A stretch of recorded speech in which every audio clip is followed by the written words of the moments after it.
তো hello dear student, কেমন আছো? আই হোপ প্রত্যেকে শুধু ভালো নয় ভীষণ ভালো আছো।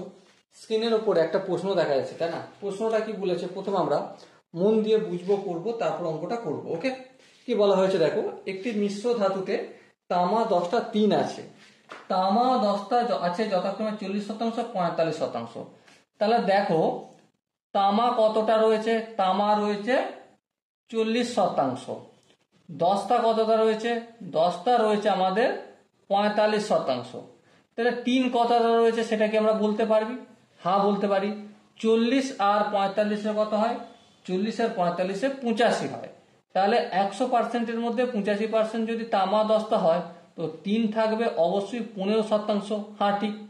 এবার পরিমাণ বুঝতে গেলে আমাকে এদের ভাগাহার বলতে হবে। তাহলে তামা ইউজ টু 10টা ইউজ টু 3 সমান কত? 40 ইউজ টু 45 ইউজ টু 15।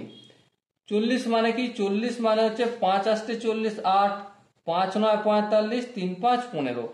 এবার 3-এর ভাগাহার কত এটা বের করতে পারবো। হ্যাঁ, কারণ আনসার চেয়েছে আমাকে 3-এরই।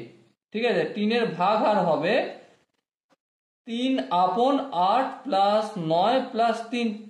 তো কত হবে? 3/8 আর 9 কত? 17। 17 আর 3 কত? 20। তাহলে এত অংশ টিন আছে। এবারে 120 গ্রামের মধ্যে টিন কত আছে? 120 এর 3/20। হ্যাঁ ঠিক। এবার ক্যালকুলেশন যদি করি, 120 ইন্টু 3/20, এই শূন্য কাটবে, 2 1 2, 6 2 12, তাহলে 3 6 18 গ্রাম হবে।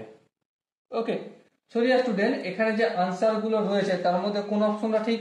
অবভিয়াসলি অপশন ডি হবে আমাদের সঠিক আনসার। ওকে, আই হোপ প্রত্যেকে এই কোশ্চেনের কনসেপ্টটা বুঝে গেছে।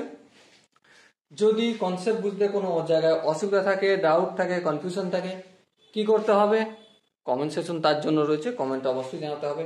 আর দেখা হচ্ছে নেক্সট ভিডিওতে। ততক্ষণ পর্যন্ত ভালো থেকো, সুস্থ থেকো এবং জয় হিন্দ।